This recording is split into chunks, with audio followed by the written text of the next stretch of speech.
Et chaque problème est bimarana milliers d'artistes et comédiens sous Kanango. Ils ont la faux artistes et comédiens moko akufa. Le rôle là est pas avec Botaou Mampuela, veut dire que Baba Combo veut dire que René Bira ko fan n'était pas l'obéli la rabango parce que toi elle retopé ça bango makambo quoi. Na makambo ya Myriam Wet ce qu'on veut faire voir dans monde na public zolanda bisoni que ya Myriam Wet abana ki kopé sabino bambongo pour bofinga Karine Mokonzi. Nandenga mabete sinon nga René Bira na tika loro mbongo ya mutu morote pour aller insulter et puis René Bira finga abatute na internet.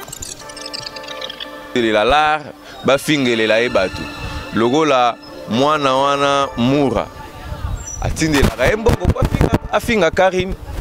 Bana wana banani wana ba malika wana banani mususu wana abando tinde la bango ba mbongo po ba finga Karine. Menga eolikate.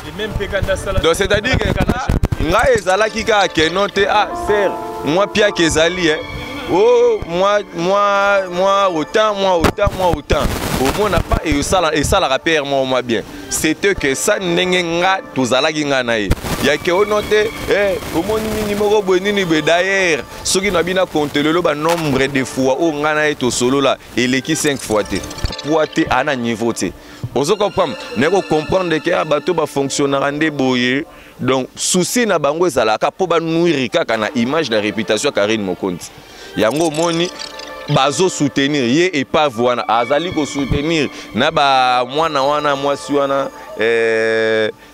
Yvette bazo pesa ba nini ba osala ba nini mais pour soutenir mwana wana pour démarrer Karine, pour clasher sur l'image et la réputation de Karine Mokonzi. Pour aller avec ça où? Est-ce que ça les ne batu babandi ko critiquer Karine Mokonzi? Parce que bon y a internet Karine Mokonzi sera lobby que nandenge vraiment donc que nandenge naie que notre fali poupa aleki Hervé Bombé.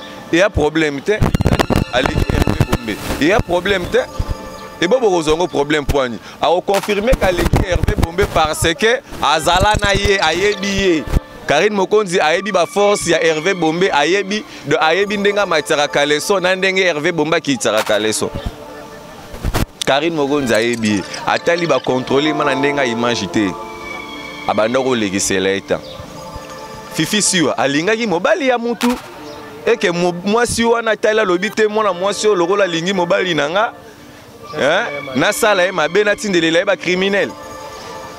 Là c'est entre guillemets ezali analyse voilà.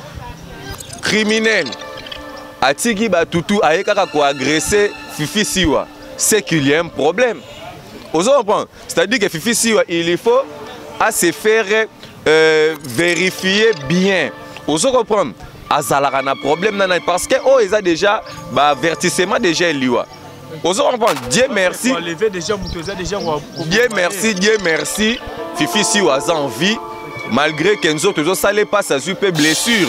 Vous comprenez? Tu baka comment ko réparer yango a ko hôpital nzamba ko sunga a ozala dans bon mais a comment na niveau ya bongo et bongo siko soki nde ba leva ki wana bazongi na été ou soit azongi bembe. Vous comprenez? C'est-à-dire que Fifi Siwa il doit bien vérifier etamboleli na ye loko la bato ebele bazali ko jalouser loko la bato ebele bazali ko luka na ba problème et tout même si yango boko zala na problème na mutu okoma tina niveau ya kotindelela mutu ba criminel ba agresser mutu c'est la méchanceté c'est la mauvaise foi c'est la manque d'amour c'est la sorcellerie okokoma na niveau bongo te.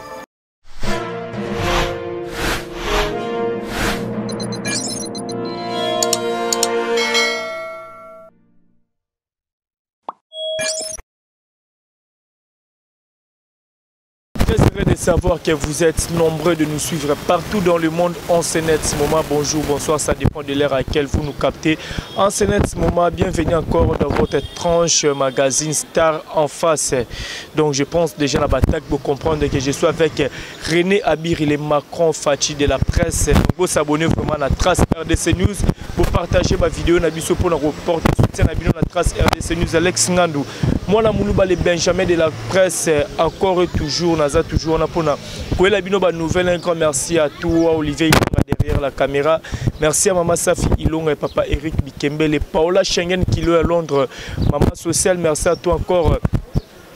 Yunisa Isabella, sans oublier Laure Matondo, Maboko Bank, Yaya Balé Kebele. Mati Kaska, le président, Bambote Nabilo, toujours René Abiri, bonjour. Toujours, donc, Napesi Bambote Théâtre, Namatika Songo Kaska, c'est mon thème. Donc, merci beaucoup à Royal Kinalele, moi aussi à Mbongo, vraiment, donc, ébélé, sourire à Olo, donc, il veut dire que c'est qu'il y a Olo, donc, FIFA, Lisumbu, donc, Azota Labiso, depuis quelque part, Bambo Théâtre, n'a pas Ola Schengen qui lui à Londres, moi, je suis temps qu'il a pendant une année, donc, et puis Bambo Tébélé, à trop, dans Karine, mon conzi 3 fois la baronne, Bambo Théâtre, et puis, na Pessi Bambo Té, na la Chine, Mobimba, ma autorité, veut dire que Rena Birazali, bah, question est bien quoi, donc voilà. Merci à toi encore, le jeune boss, le fils du pays, Apache Amoupe et moi, na maman Linda Baguba Kalaming, na Katsakine avec impact, na idéologie, sans oublier Nathalie Ramazani, maman na Maëla Motema, et président William Ikona. Voilà René Abiri, bonne histoire. Si santé vraiment ça va, Dieu fait grâce. Quand on veut dire que ça va, donc ça mais vraiment au sunga. Talaka René Abiri, donc veut dire que moi na Karine Mokonzi, donc mami veut dire que Nebiso René Abiri vraiment ça va. Talaka Paola Schengen qui est à Londres bazawana, bah éloge mouya l'original et le véritable bazawana au monde en États-Unis grâce Lumingu, donc au Talabiso, donc baza vraiment tellement belé de René Birazali. Vraiment na yo parce que l'actualité c'est belé au singil to solo la nayo. Et uta ko leka ba micro leke belé René Abiri na Karine Mokonzi ezala ko pesi mbombo aboyi René Abiri yo bongisi mo social rôle tumbi en fait le sur René Abiri azongi. Collègue na yo Janvier Wata asalaka émission moko pour na koloba mabe oya Myriam Ouet ya Bastar abanda ko sala.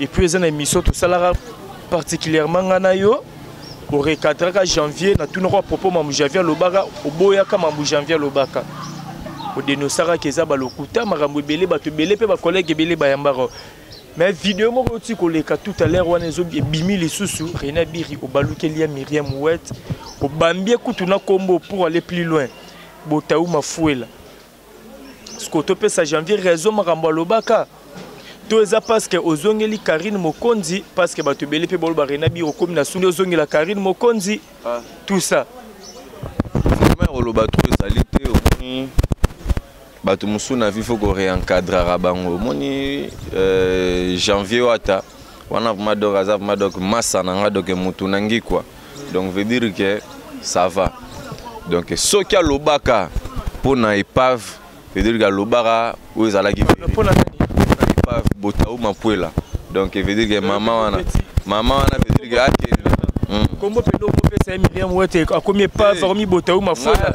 ngana komba mo na tuni propos na ye parce que ezala ba mission salara au défendaka ya Myriam lobaki ya tikala ko sala maman donc veut dire que je ne me mets pas pour répondre na question oyo dit que ezali na kombo moko boye ya mutu moko boye XY.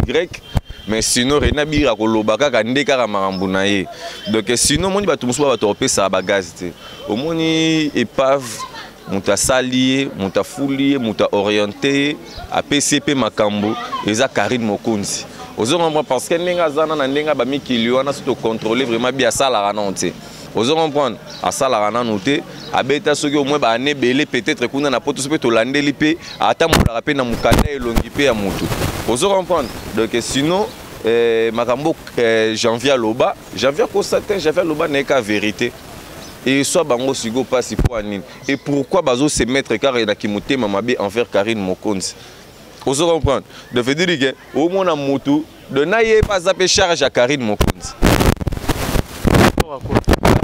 Karine Mokonzi yem ta présenta biso ya talisa biso a lobeli la biso que noté veut dire que bonjour mon vieux de veut dire que yende mutaya yem ta talisa biso ye de René Abiri ngana za veut dire que son lobby vraiment quand c'est trop dire veut dire que Karine Mokonzi 3 fois la baronne veut dire que ba komba batu mususu logo la ba epave botaou mapuela veut dire que ba kombo veut dire que René Abiri ko fanda te pour lobeli la bango parce que to ya lo ko to pesa bango makambo quoi donc voilà en fait et alors tu peux bien avoir ingratitude la qui s'avère ingratitude par rapport au ingratitude parce que abano au début non na janvier malgré bobaluke lié après ça abiri monde des hôtels à biso non liambongo na par rapport à quoi veut dire que na lobby tout nangani et normal na chroniqueur na salara émission nanga so na dédicacé mutu veut dire que c'est-à-dire que asala soka sala kiango veut dire que asala kiango le boko epesi na droite na gauche et baté vous comprenez donc c'est-à-dire que wana eza le temps passé on a biso bina fila yemba le temps passé ne revient plus veut dire que ngana ofanda te pour no beta ba masolo ba edi moko bo tout ça là non exactement parce que dans ces moments là tout ça là qui peut bien c'est tout à fait normal et alors na minute où on n'est plus bien. Pourquoi on n'est plus dans le bon? Parce que Axo critiqué Karine Mokonzi. Ngana rolinga te na mona mutu moko boye ozo critiquer Karine Mokonzi au moment Rena Birazali atayo moko vraiment. Atayo moko vraiment. Atayo moko. Veut dire que tout ça wana kaka pona Karine Mokonzi yango moni tout ça la bango ka passe.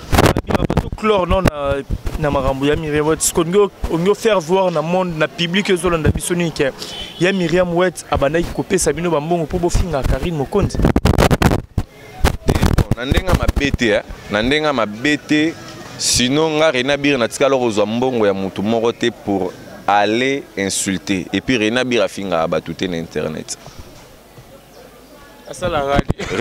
Rena Bir afinga mutu te Rena Bir critique a réencadrer de nako critiquer mutu nako réencadrer mutu na ndenge mobe ya dans les bons mais na ndenge ya te ko toucher ce qui pening tout ça là non veut dire que c'est ça que on a zwa mbongo mutu on te zwa mbongo o po kendo ke ko fingelela mutu na biso atayo mona ajo Rena Bir azanon la lar ba fingelela e batu logo la mwana wana mura atindela ka mbongo kwa afinga Karine bana wana banani wana ba malika wana banani mususu wana abando tindela bango ba mbongo po bafinga Karine menga eolikate donc c'est-à-dire que nga ezalaki ka kenote ah sœur moi pia kezali oh moi autant au moins n'a pas et ça la rappelle moi bien c'était que ça n'enga tozalaki nga nae ya ke onote omoni nini moko bonini be d'ailleurs soki na bina compter le ba nombre de fois o nga na to solo là eleki 5 fois te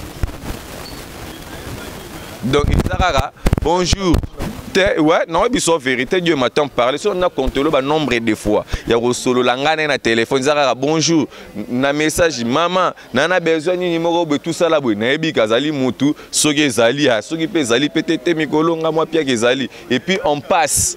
C'est-à-dire que nous devons comprendre les lots, mais pourquoi peut-être on se croire que et pas on se croire que Azali adversaire il y a Karine Mokonzi ana poité ana niveau té on se comprend nous devons comprendre que bateau ba fonctionnaire ande boye donc souci na bango ezalaka po ba nuire kaka na image na réputation Karine Mokonzi yango moni bazo soutenir ye et pas wana azali ko soutenir na ba mwana wana mwasi wana Yvette bazo pesa ba nini ba osala ba nini mais bo soutenir mwana wana pour démarrer Karine pour clasher sur l'image et la réputation de Karine Mokonzi pour aller avec ça où est-ce que ça lelo ne batu babandi ko critiquer Karine Mokonzi ebele bakoma pour ça il faut qu'à critiquer Karine Mokonzi a sa charge internet et puis elle restera toujours baya bakenda batika biso tozala apeka na internet pe tout ça voilà internet sur Karine donc ils sont sali pe babali ki on a pe moto na mpepe on appelle anda bino monso oza côté au baluki psp sous position parce qu'au départ Tobi Karine Mokonzi critiquer fali pas pardon si ça Tobi Karine Mokonzi au départ elle critiquait Fali Poupa à 100%.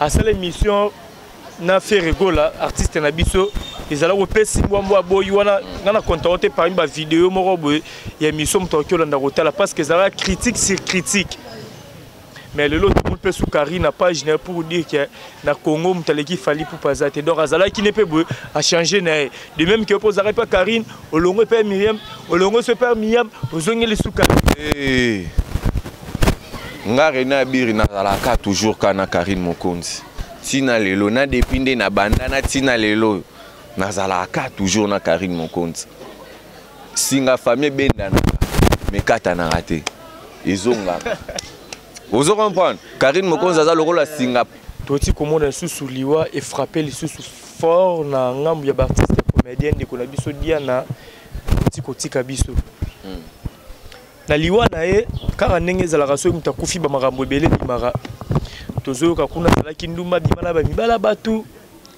bamakambo ebele kombo la duchesse na makambo elekaka bavérité mo la duchesse alobaka écrira mpe bapolémique oyo bacomédien mpe ebele babalukaka la duchesse ke la duchesse alobaka na monde artistique ya bacomédien kindumba bazocircule nango nayebi ke oyo ozalaka wana ozalaka mpena na bainformation mpe vrai apropos ya bamakambo ezobima motu déjà akufi na liwa ya ndeko na biso diana ezolobeloni diana natikala ko soko mona ye na mona tam sous une fois na terrasse matika songo mais c'est une fille bien mais na lobby ouais c'est une fille bien Diana mais kokufa akufi ya liwa mutu moko ta sepelara na liwa ke akatara vi na ye akenda kufa soit asala makambo moko be ayebika komema na liwa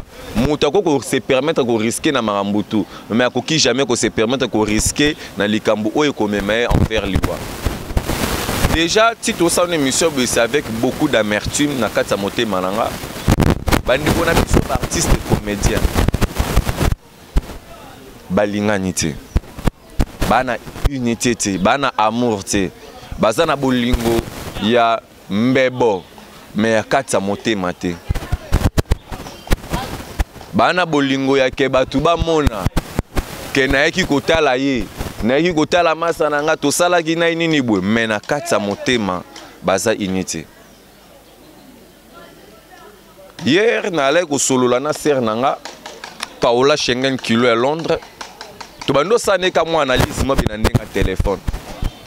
Mais on comprend que pourquoi artiste comédien bazo kufa et puis bazo kufara na ba moment moko boye oyo ezolanda na kaka.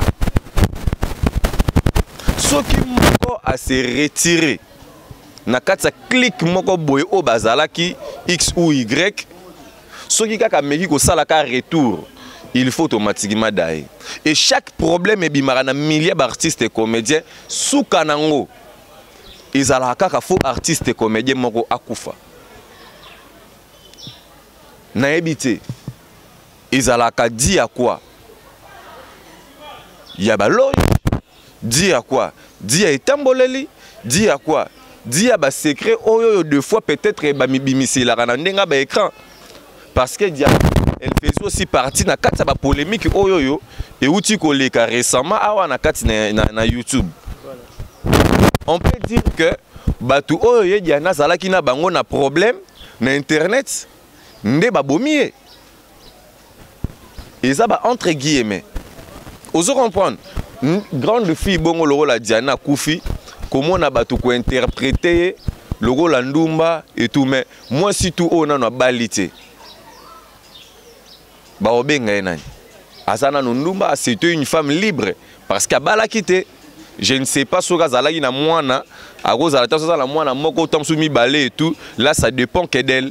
Mais sinon, moi si tout on a nous à Balite, Aza libre, ou à Rolingae, ou à Kolingae, ezali abomination te, ezali problème de mon côté. Mais il y a important et que le col a koufi, mon limonae, et pe manakimia.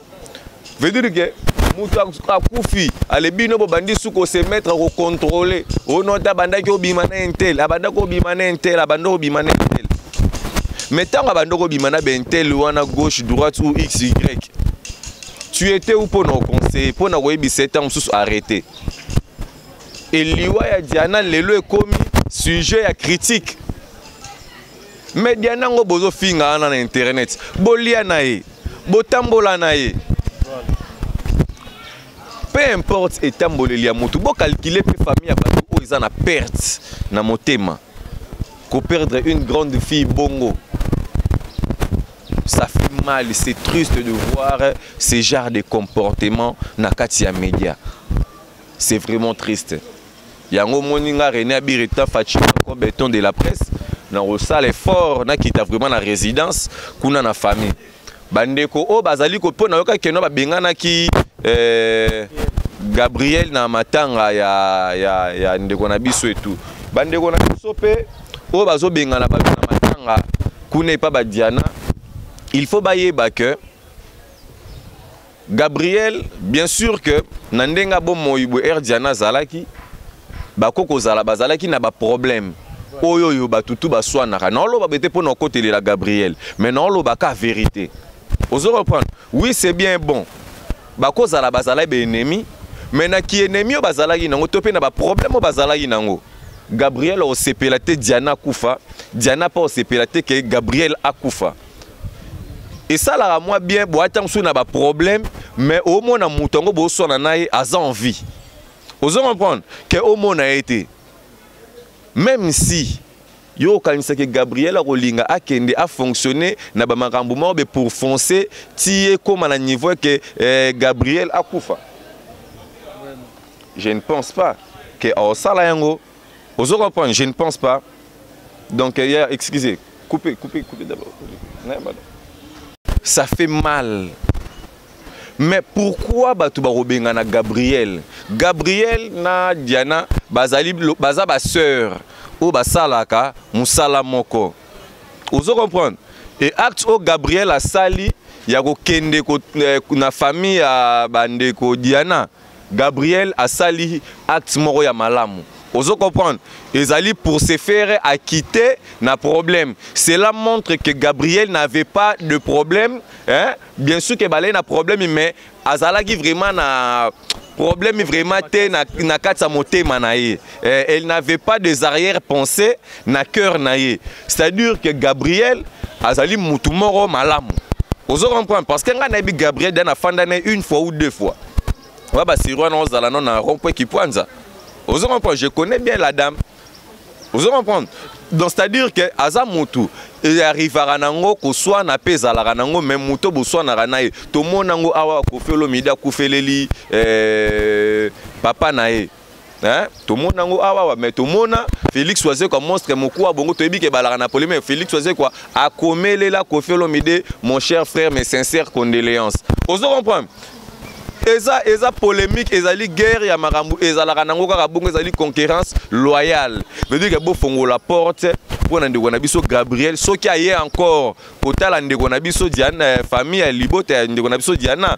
Veut dire que botika ye azala libre, asala oya kosala na matanga atali a consoler na famille et kosala kitoko makasi. Donc voilà. Ndeko na biso aza vraiment na état morosa vraiment bien te parce que Azaki vraiment battu ba bête vraiment fort ba potal nzoto azo voir même pour kolobati et chroniqueur parce que nabi ke bozala pe na relation morosa pe ya mabe vraiment entre vous OK lobani na propos ya marambozo le kana parce que zape na bato bazo accuser na ba commentaire ozo bima na ba page Facebook mais moyen otanga ba combo vraiment ezalité parce que toza vraiment na ba preuve tangible te otoko tanga pe ba combo bato. Fifi Siwa, elle a été victime. Il y a ba criminel moko boy soi-disant ba enlever qui ba agresser ba salaki nini. Mais sinon biso eta ba problème avec qui? Osons comprendre, elle a des problèmes avec qui? Mais sinon personnellement Denabi Fifi Siwa, c'est une fille ba te belé ba jalousaka épée. Osons comprendre, Fifi Siwa, elle n'a pas vraiment donc assez. Elle n'a pas vraiment assez beaucoup d'argent. Osons comprendre. Mais avec le peu que l'Éternel Dieu a fait Saraye, elle essaie quand même de se faire organiser. Criminel à Roya Luka Fifi Siwa. Toujours réfléchir. Fifi Siwa, alingaki mobali ya mutu. Et que moi si on a taille lobité moi moi si le rôle lingi mobali nanga. nasala ye mabe natindelela ye bacriminel. Là c'est entre guillemets ezali analyse. Voilà. Criminel atiki batutu aye kaka ko agresser Fifi Siwa, c'est qu'il y a un problème. Vous comprenez? C'est-à-dire que Fifi Siwa, il faut à se faire vérifier bien. Vous comprenez? Azalaka na problème nana parce que oh ils a déjà bah avertissement déjà liwa. Vous comprenez? Dieu merci. Dieu merci. Fifi Siwa a envie. Malgré que nous autres, ça n'est pas sa super blessure. Vous comprenez? Tu vois, comment réparer un go à l'hôpital, nzamba rosunga, à Osala dalebo. Mais, à comment, na niveau ya bongo, et bongo sugo songinde ba leva qui est wana, ba zongi na été. Ou soit ta zongi bembe. Vous comprenez? C'est-à-dire que Fifi Siwa, elle doit bien vérifier et tamboleli na ye. Le rôle la batebele bazali ko jalouser. Le rôle la batebele bazali ko lukaye na ba problème et tout, même si on a beaucoup de problème na mutu oko matina niveau ekotindele la mutu ba criminel ba agresser mutu, c'est la méchanceté, c'est la mauvaise foi, c'est la manque d'amour, c'est la sorcellerie oko koma na niveau bongote qui oyo azali derrière fait wana ba criminel. Vous comprenez? Sinon, on a vraiment au côté vraiment la carte vraiment un problème mais sinon Fifi Siwa elle a été vraiment agressée na mona kiango logo la lokuta mais tant vraiment na landeleli yango vraiment na retrouver que noté oui elle a été vraiment enlevée et puis agressée par des hommes au bazali ba inconnus. Ça fait mal. Vous comprenez? Donc c'est-à-dire que Fifi Siwa je sais là où tu es, ça fait mal. On ne sait pas où ce problème a été arrivé. Mais sinon, Nzambe azongi sakaka. Aki baka Nzambe poto batutu ba wangana. Mais Nzamba likolo bako saka ete aomona nyoso. Veut dire qu'il y aurait un retour. Oui, ko salema totika donc c'est-à-dire la vengeance appartient qu'à l'Éternel. L'Éternel yemo kwayebi. On se comprend, mais sinon gloire à Dieu parce que tu as envie pour te linguer tous les problèmes. Donc voilà. Donc c'est ça. Et puis d'un côté, artiste et comédien aussi, ça quitté, s'il vous plaît. Pouloulou akufi, Mama Chako akufi, Guy Maria akufi, Nani Moussousou akufi. Lelo on parlait de Diana. Bango presque tout wana sur l'année les livres vraiment baliwana bango bien. Vous comprenez que c'est toujours après un problème, après un événement, hein? Après polémique qui m'a donc après polémique qui m'a internet sous kanango kandi baliwe zoya. Mais qui est derrière ça? Torolande les langues. Voilà. Voilà.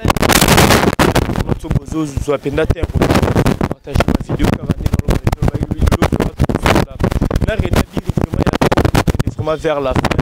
Toi Sidumba, la reine de plus 33, mon témoin à mon général à mon Smithilo King, Mystère Temple, Yaya Joli Moussouamba, Nabo Sanyote, mon vieux papi, moi, la carte qui gagne, Big Kalo, Pomba Swag, Motatika, Penda Bopetona, défaut. Alors, Renabi, vraiment, toi qui est vraiment dans Souka, Open bien. Parce que Nabi, il y a côté nous dit aussi, Lika. Non, je suis là. Pour faire partir de l'université de Sankaraï.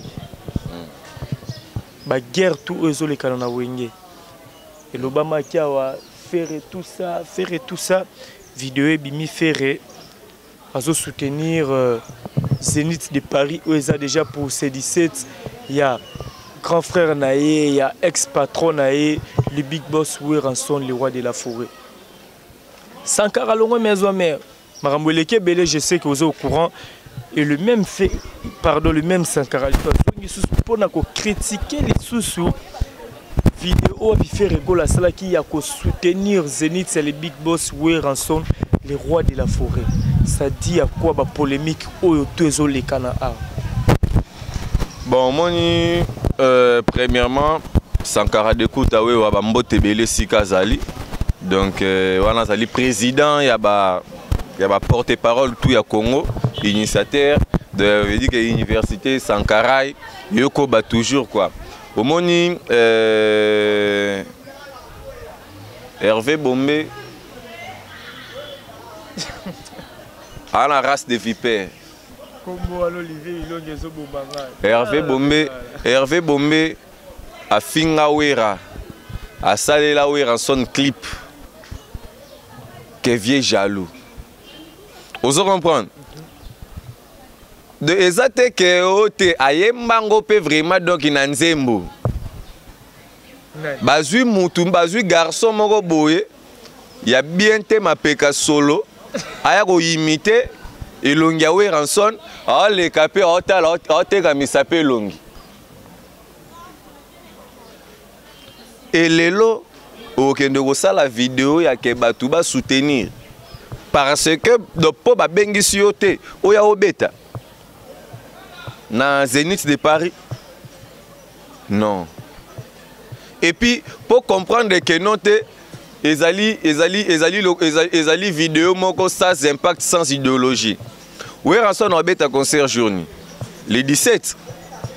Vous comprenez? Obeta concert les 17 parce que tala siko les 17 na lelo c'est-à-dire 3 jours avant oui ranson na sala abeta concert 3 jours avant.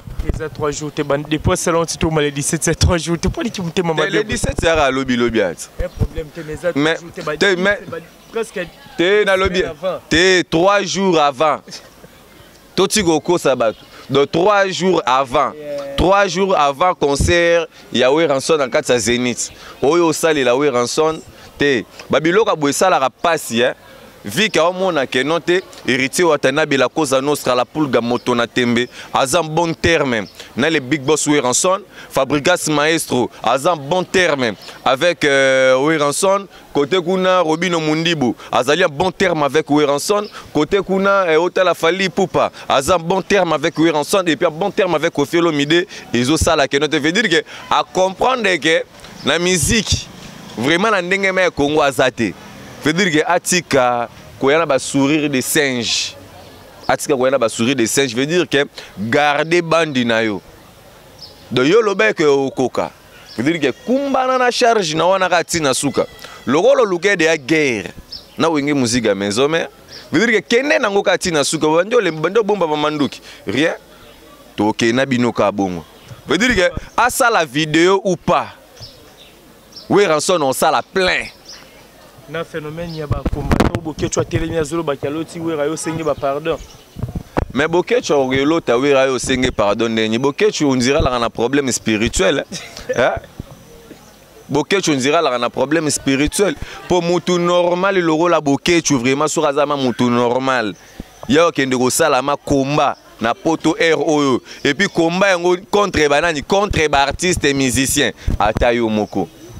Ba musicien bazali apolitique bazali libre donc veut dire que bako beta musique partout au balingi bako beta musique partout au balingi veut dire que public ezalaka au rendez-vous veut dire que maman Miliabela Rosalana ve Josarnyo Kalunga Rosalawana la cause à nostra la pulga moto na temberiti l'homme de mi ange mi démon veut dire que ba félicitations à album parce que Simbi Congo mobimba vraiment toyoki yango ezo beta héritier mutu akosa yo te na Congo mobimba album na yo ezobeta au-delà ba frontière ezobeta oya kolobaka album héritier ezobeta te ezali kimutema mabe ezali jalousie veut dire que bozo yo kaye mais bozo lobake azobeta te mais et pourtant bo sepelaka na banzembu na ye il n'a que 2 albums anango 3 te anango 4 te 5 te loko labino kaka 2 albums. La cause à nostra la pulga félicitations. Donc encore on a eu rançon les big boss, les grands formateurs, veut dire qu'il y a roloba trop alité. Donc voilà.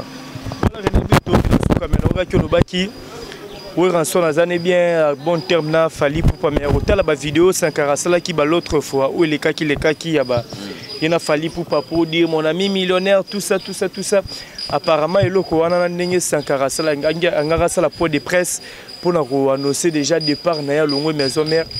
C'est comme ces BBC atmosphère eux qui a bien entre ba warrior na ba député tout na ba sénateur tout Kochara Rafali on a un climat bien sous depuis ba mouvement tout ba vidéo Sankara ça a été marché vraiment bien. polémique ekozala te entre Weranson na Fally Ipupa. Webi âge Weranson na banda musique. Boulega ba période Weranson na banda musique. Donc Weranson c'est un père pour Fally Ipupa. Et Fally Ipupa a beaucoup de respect envers le big boss Weranson. Ndenge mo héritier Watanabe bazo respecter pe Koffi Olomide le Quadra Koraman. Ndenge pe ba héritier Watanabe bazo respecter ba vena biso Félix Oazé ko ba vena biso ba Redi Messi, c'est comme ça. Et Sankara Dekuta travaille na kati ya Wenge musique à maison mère. Non, il travaille à la maison mère, tu travailles pour la membre privé à Weranson. Sankara Dekuta travaille parce que elle a travaillé na Weranson. Weranson c'est Wenge musique à maison mère. Donc s'il vous plaît. Vous comprenez? C'est-à-dire que il faut déranger Sankara na eloko mon côté. Ceux qui Sankara Dekuta azo parler sur son ami qui est Fally Ipupa du Cap La Merveille. Là c'est hors, donc c'est-à-dire ezali libanda ya makambo o etali musala nae. Quand il passe à la télé, on a kolobele la makambo ya maison mère. Tout le monde a gagné na RTNC, a kolobele la repesa information Wenge musique à maison mère. Il y a que au gauche ou droite c'était Sankara Dekuta neto solo la boye. Aza toujours wana na kati ya Wenge musique à maison mère. Pourquoi batu bazolo belé la masola conférence de presse Sankara? Donc souci ya batu belé na kati ya mboko ezalaka ke Sankara Dekuta alongwa Wenge musique à maison mère baka bwana na Weranson. Sankara Dekuta to kende pe tozonga aza éternel te na kati ya Wenge musique à maison mère. Ebele baya baloba ke baloba ya bandenge. Santa turutondele. Wana yo mutolobi. Ebele baya la maison mère baloba. Ebele bazala wana basala veut dire que ba risque même ina ba vie na bango pour dire que nga vraiment ndezawa vraiment Weranson vraiment te. C'est la vie. Séparation pe hermongo pe zala séparation hermongo pe yaka. Mais tant que séparation ezate, c'est-à-dire que bazo marcher dans les bons. Kaka dans les vides kaka boy. Batu bakabwana so qui problème est ça. Mais ce qui problème est ça nangote. Mais Sankara Dekuta n'est pas éternel na kati ya Wenge musique à maison mais azali wana et parce qu'il fait bien son travail. Weranson le big boss le roi de la forêt pe azali ko respecter Sankara Dekuta étant mwana musala na ye. Donc côté wana vraiment problème ezalité alors ba o bazolinga ba élevé climat moko ya moi bien té entre Fally Ipupa na Weranson ba yebake ba ça la travail en vain. Parce que Weranson c'est un père, il restera toujours un père. Sankara Dekuta alali mwana musala ya Weranson aotika laka mwana musala Weranson camarade ya millionnaire. Vous comprenez? Camarade ya millionnaire. Millionnaire là. Kasi camarade ya Fally Ipupa, camarade ya héritier Watanabe, camarade ya héritier Watanabe, camarade ya veut dire qu'il y a batu ya artiste ainsi de suite. Et au sala batu mususu pas si pourquoi. Camarade millionnaire. Aza camarade nae. Mais bino pese ke bo luka pe ba camarade na bino bo luka pe ba relation na bino. Veut dire que ça la moi qui toko moko boy. Voilà merci. Parce que vraiment là qui porter Royamba les deux. Na si abonné parce que balingaka yo batu batala ko travers ma chaîne na biso pe. C'est pe ndenge ba mono susu ya mi alors to comme na suka poto kabona. Batu boki ko retenir ni la passage ya René Abiri et puis ba dédicace na batu balingaka. Ouais, donc FIFA Lisumbu, donc sourire yaolo, donc Royal Kinale, les mois si Mbongo ebele Ota la biso, donc nakati ya Suisse quoi, nakati ya Suisse bambote nabino ya trop et puis sans oublier Paola Schengen Kula Londres mon sonza mbazu temps, yako qui est là pendant une année, yako retenir ezaka que René Abiri aza toujours là en bonne santé. Et bambote kake belé na batu tout au balinganga nga perena biri na lela bino fort donc ya Willy Moucheni code ya mboka donc Paola Schengen kilo à Londres encore et encore donc je veux dire que merci beaucoup na yope Alexis merci beaucoup voilà donc tout ça qui va na les Macron fatigué la presse donc balobi bolobo pesa na robengi kaka mona ya la ba Karine Mokonzi grand merci à toi. Olivier Ilonga na réalisation, Ilonga Stem, Tanyokola Image depuis Boumouana, merci à toi. Olivier Nzingit, les pauvres de la ville, toujours à la recherche du trésor. Un grand merci à toi encore, le grand leader, grand Z. Donc, mon vieux, je te salue. Un grand merci à toi encore. Micheline Ziti, c'est Lambert Kitoko. Merci à toi, Eunice Isabella. International, Sylvain Katunda, KTD millénaire en kilote. Vous êtes tellement nombreux. Merci à toi, Denis Mampouya, mon CG. Merci à toi encore, l'homme qu'on appelle le bourgeois Serge Kalala Wenge. Serge Kalala Wenge, vous êtes tellement nombreux. Abonnez-vous, partagez numéro 0. Quant à moi, Alex Ngandou, je vous dis au revoir et on se retrouve à la prochaine.